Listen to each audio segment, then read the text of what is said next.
Asalaamu calaykum walaalayaal, kusoo dhawaada channelkayga Waxtaraha Adduunka. Waxaynu sii wadaynaa silsiladeennii ka hadlaysay siirada saxaabada radiyallahu canhum. Waxaynu maanta ka hadlaynaa saxaabiga loo yaqaano Xudayfa bin Yamaan. Xudayfa aabihii Yamaan wuxuu ahaa reer Makood oo kasoo jeeda qabiilka Cabas, laakiinse wuxuu dhiiga galay qoomkiisa. Markaasuu u cararay Yathrib oo wuxuu ka cararay Maka, halkaas oo xulafo kula noqday reer Bani Cabdil Ashhal oo xidid uu la noqday oo uu guursaday Xudayfa hooyadiis oo lagu magacaabo Rubaaba bintu Kacab bin Cabdil Ashhal, ayna u dhashay wiilkiisa Xudayfa. Intaas kadib Yamaan wuxuu ku noqnoqon jiray Maka iyo Madiina, wuxuuse deegaan ahaan u badnaa Madiina. Markii uu islaamku soo gaaray jasiiradda Carabta, Yamaan wuxuu ka mid ahaa 10 nin oo reer Bani Cabsi ahaa oo rasuulku sallallahu alayhi wasallam u yimaaday islaamnimadoodiina qirtay hortiisa ku qirtay. Xilligaasna wuxuu ahaa intuusan nabigu usoo hijroon Madiina.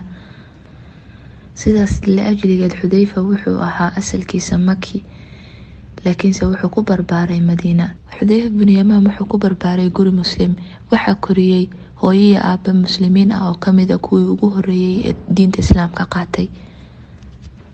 Wuu islaamay intaysan indhihiisa ku kuulan aragtida rasuulka sallallahu alayhi wasallam. Wuxuu ahaa mid rasuulka aad iyo aad u xiiseeyay la kulankiisa. Wuxuu inta badan raacraaci jiray wararkiisa. Wuxuu dadka weydiin jiray sifooyinkiisa. Mar walba uu wax ka ogaadana xiiso waa u sii ziyaadiyay. Kadib wuxuu soo aaday Maka suu rasuulka sallallahu alayhi wasallam u arko oo uu la kulmo. Markii uu nabigu arkay sallallahu alayhi wasallam buu weydiiyay Xudayfa, muhaajir miyaan ahay mise ansaari baan ahay rasuul Allah? Markaasuu ku yiri rasuulka sallallahu alayhi wasallam, haddaad rabtid muhaajiriinta ka mid noqo, haddaad rabtidna ansaarta ka mid noqo, naftaada adigu waxaad jeceshahay u door. Markaasuu wuxuu yiri Xudayfa, bal iska daaya rasuul Allah, ansaari baan ahay. Kadib markuu rasuulku sallallahu alayhi wasallam u haajiray Madiina, Xudayfa wuu laasimay rasuulka sallallahu alayhi wasallam sidii isheeda kale u laasinto oo aysan uga maarmin. Wuxuu xaadiray dhammaan dagaaladii rasuulka sallallahu alayhi wasallam ilaa dagaalkii Badar ma ahane. Xudayfa isagoo nooga waramay gaaritaankiisii Badar wuxuu yiri, igama reebin dagaalkii Badar inaan xaadiro ilaa aniga iyo aabbaha iyo Madiina banaankeeda aan ku sugnayn baa waxaana qabteen gaaladii Quraysheed. Markaasay nagu dhaheen xagee u socotaan? Markaasaan waxaan ku niri Madiinaan u soconnaa. Markaasay waxay nagu dhaheen ma Maxamed baa doonaysaan oo u socotaan? Markaasaan ku niri maya, Madiinaan doonaynaa. Markaasay diideen ilaa inayna sii daayaan ilaa aan ballan ka qaadna ma ahane inaanan Maxamed rasuulka sallallahu alayhi wasallam aanan u gargaarayn oo aanan ka dhinac dagaalamayn. Markaasayna sii daayeen, ballantiina waa ka qaadnay. Kadib markii aan u soo galnay rasuulka sallallahu alayhi wasallam baan u sheegnay ballankii aan ka soo goynay Quraysh. Markaasaan ku niri maxaan sameynaa rasuul Allah? Markaasuu yiri rasuulka sallallahu alayhi wasallam, ballantoodaan oofinaynaa, ilaahayna waa kaashanaynaa. Sidaas ayuuna Xudayfa kaga haray dagaalkii Badar. Kadib dagaalkii Uxud baa yimaaday. Xudayfa iyo aabihiisba way galeen dagaalkii. Xudayfa aad iyo aad buu u dagaalamay, ilaahayna wuu karaameeyay. Dagaalkiina asagoo nabad qabo ka soo baxay, laakiin aabihiis meeshiibuu ku shahaado qaatay oo lagu dilay. laakiinse ma aysan dirin mushrikiinta. Wuxuu ku dhintay seefihii muslimiinta iyagoo garan waayeen bay seefta ku boobeen. Xudayfa wuxuu yiri isagoo ka waramayay dilitaankii aabihiis, maalinkii Uxud rasuulku sallallahu alayhi wasallam aabaha Yamaan iyo Thaabit bin Waqash saxaabiga loo yaqaano buu wuxuu dhigay dhufaysyada si ay dumarka iyo caruurta u ilaaliyaan, maxaa yeelay waxay ahaayeen 2 oday oo waaweyn. Markii dagaalkii uu kululaaday buu Xudayfa aabihiis Yamaan wuxuu ku yiri saaxiibkiis, maxaan sugaynaa? Aabaha ha ku waaye isagoo ka wada canaan. Ilaahay baan ku dhaartay buu yiri, cimrigeena wax yar baa nooga haray oo maantaan dhimanaynaa ama beri ee seefaheena ma qaadanaa oo ma hadalnaa rasuulku sallallahu alayhi wasallam, laga yaabay inuu Ilaahay shahaado nagu arsaaqay. Kadib seefahoodii bay qaateen, dagaalkii bayna galeen. Kadib saaxiibkii Thaabit bin Waqash Ilaahay wuxuu ku karaameeyay shahaado gacanta mushrikiinta abaana lagu dilay. Ha yeeshee Yamaan oo ahaa aabihii Xudayfa waxaa ku ururay seefihii muslimiinta iyagoo aanan garanayn qofkuu ahaa. Xudayfa kor ka arkay aabihiisoo seefihii lala dhacayo, markaasuu ku qayliyey, aabe aabe. Cidnana ma aysan maqal ilaa uu dhacay aabihiis oo uu halkaa ku shahiiday. Kadib kamuusan suulin Xudayfa inuu yiraahdo, allaha idiin dambi dhaafo, ilaahay asaga ah kuwa naxariista midka ugu naxariista badan. Kadib wuxuu doonay rasuulku sallallahu alayhi wasallam inuu diyadii aabihiis siiyo Xudayfa. Markaasuu ku yiri Xudayfa, rasuul allow, aabahay inuu shahiid noqdo buu raadinayay, wuuna helay. ilaahay baan markhaati gelinayaa inaan diyadiisii ku sadaqaystay muslimiinta. Wuxuu kaloo Xudayfa radiyallahu canhu lahaa mansilad aad iyo aad u weyn. wuxuu ahaa saaxiibka sirta rasuulka sallallahu alayhi wasallam.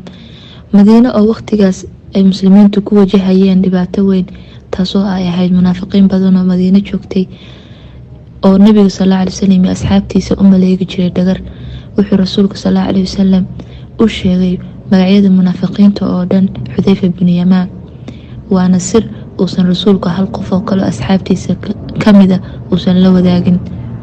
Xudayfa wuxuu rasuulku ballan kaga qaaday inuu munaafiqiintaas magacyadooda loo sheegay, dhaqdhaqaaqooda la socdo, khatartoodana uu ka hortago. maalinkaas laga bilaabana waxaa lagu yeeray Xudayfa bin Yamaan saaxiibkii sirta rasuulka sallallahu alayhi wasallam. wuxuu kaloo rasuulku sallallahu alayhi wasallam kaashaday Xudayfa bin Yamaan meelihii ugu dhibka badnaa oo ugu khatarta badnaa, taasoo ay ahayd xilligii dagaalkii Khandaq. muslimiintana ay cadowgii hareereeyeen hoostooda iyo korkooda, dhibaatadiina ay ku darnaatay ilaa ay muslimiinta qaar ilaahay malaxun ka maleeyaan oo ay dhahaan ilaahay maanta idiima gargaarayo. gaaladii Quraysheed iyo xulafadoodii ayaguna dhibaato ay ku sugan yihiin. ilaahay uu u soo diray dabayl aad iyo aad u daran, dabayshaas oo dhariyadoodii dhaqaajisay oo kaxaysay, dabkii u darnaayoo dhan demisay, teendhooyinkii ay dhisteen furfurtay. markaasuu rasuulku sallallahu alayhi wasallam u baahday Xudayfa iyo khibradiisii. wuxuu go'aansaday inuu Xudayfa u diro ciidanka dhex bartankooda iyadoo habeennimo ay tahay, siduu uu warkooda u keeno intuusan nabigu amar qaadan oo uusan go'aan gaarin. wuxuu leeyahay Xudayfa bin Yamaan isagoo ka sheekeynaya, habeenkaasi waan farfadhinay buu yiraahday. Abu Sufyaan iyo mushrikiintiisii kaloo Makana dushayaday joogeen. Banu Qurayda oo Yuhuudi ahaydna way naga hooseeyeen oo waxaan uga baqaynay dumarkayaga iyo awlaadayada. wuxuu leeyahay, maanan arag habeen ka mugdi badan oo dabayshu ka xoog badan tahay. wuxuu yiri dabaysha codadkeedu waxay ahayd sida biriqdii oo kale, mugdigana wuu darnaa ilaa uu qofku fartiisa xataa arki waayo. markaasay bilaabeen munaafiqiintii inay nabiga idan weydiistaan oo ay ku yiraahdaan guryaha iyagoo cadowgiiba ay u faydan yihiin ayagoo aysan guryahooda faydnayn. wuxuu leeyahay, mid walba oo nabiga ka idansadana nabigu wuu u idmi jiray ilaa ay duseen in badan oo aan ku harnay ilaa 300 oo nin. wuxuu yiri markaasuu nabigu istaagay sallallahu alayhi wasallam, wuxuu bilaabay inuu mid noo soo dul istaago ilaa uu aniga i dul yimid. wuxuu yiri qabowga dartiis baan la huwanaa go' yar oo xaaskaygu ay lahayd oo aanan lowyahayga dhaafayn.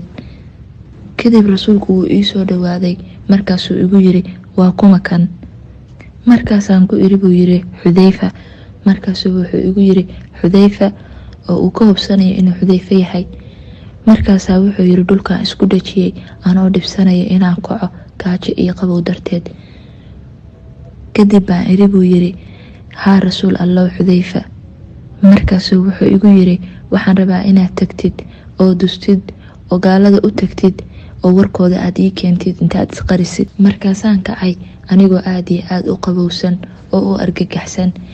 markaasuu rasuulku sallallahu alayhi wasallam wuxuu igu yiri, wuu u duceeyay, wuxuu ku yiri, اللهم احفظه من بين يديه ومن خلفه وعن يمينه وعن شماله ومن فوقه ومن تحته. إلهو hortiisa iyo gadaashiisaba ilaali, midigtiisa iyo bidixdiisa ilaali, korkiisa iyo hoostiisaba ilaali. wuxuu leeyahay, ilaahay baan ku dhaartay nabiga ducadiisii muu dhammaystirin ilaa uu ilaahay qalbigayga ka siibay cabsidii, jirkaygana uu ka siibay qabowgii iyo wax walba aan dareemayay gaajo iyo qabow ahaa. kadib waan kacay buu yiraahday.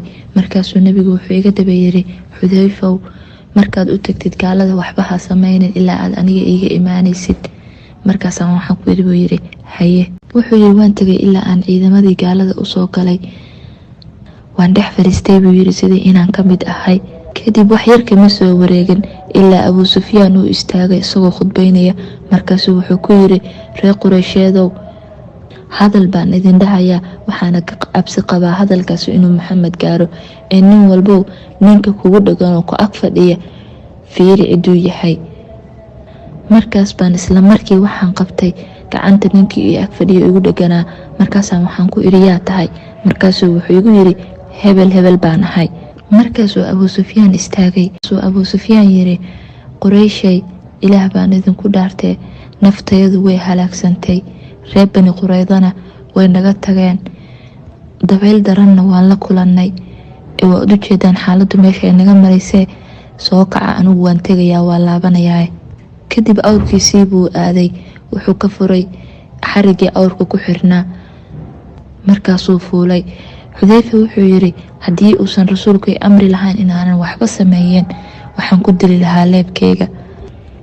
kadib rasuulka sallallahu alayhi wasallam baan usoo laabtay buu yiri. markaasaan u imid isagoo taagan oo tukanaya. markuu salaadii dhammaystay uu arkay, wuu isoo dhaweystay. markaasaan u sheegay khabarkii gaalada.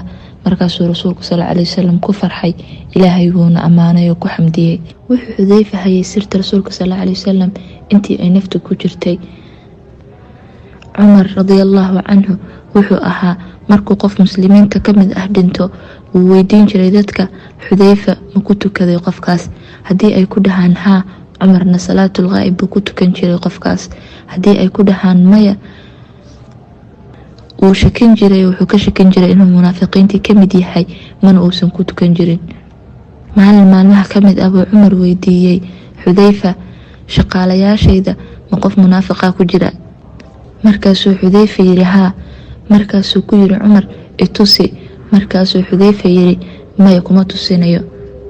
Xudayfa wuxuu leeyahay, Umar waxaad moodaa inuu ogaayo, isla markiiba ninkii buu casilay, anuunan u sheegin magaciisa.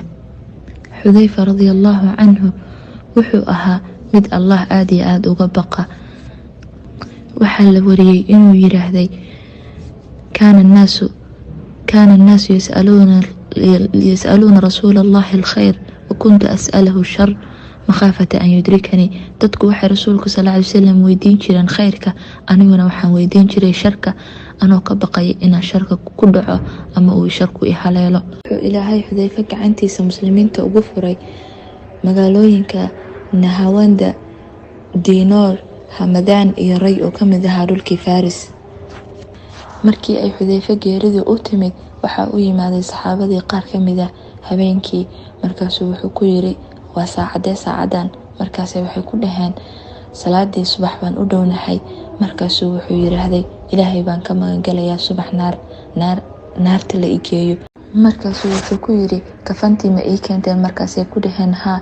markaasuu wuxuu ku yiri, ilaahayow waa og tahay inaan faqriga ka jeclaa qaninimada, ilaahayow waad og tahay inaan dulli ahaado, inaan ka jeclaa cizada, oo uu ka wada inaan adiga isu kaa duldhigo, kuu tawaaduco, inaan ka jeclaa inaan xaqa diido, kibro, isla weynaado. ilaahayow waad og tahay inaan ka jeclaa nolosha, inaan geerida ka jeclaa nolosha. kadib ruuxdiisoo sii baxayso buu yiraahday, waxaa yimid mid la jecel yahay, asagoo la xiiseynaya buuna yimaaday. maanta ma liibaanin qofkii qoomameeya. ilaahay ha ka raali noqdo Xudayfa bin Yamaan iyo dhammaan asxaabtii rasuulka sallallahu alayhi wasallam. walaalayaal, channelka hadaa ku cusubtihiin subscribe saara, haddii aad horay u joogteen like, asxaabtiina la wadaaga. Wassalaamu calaykum.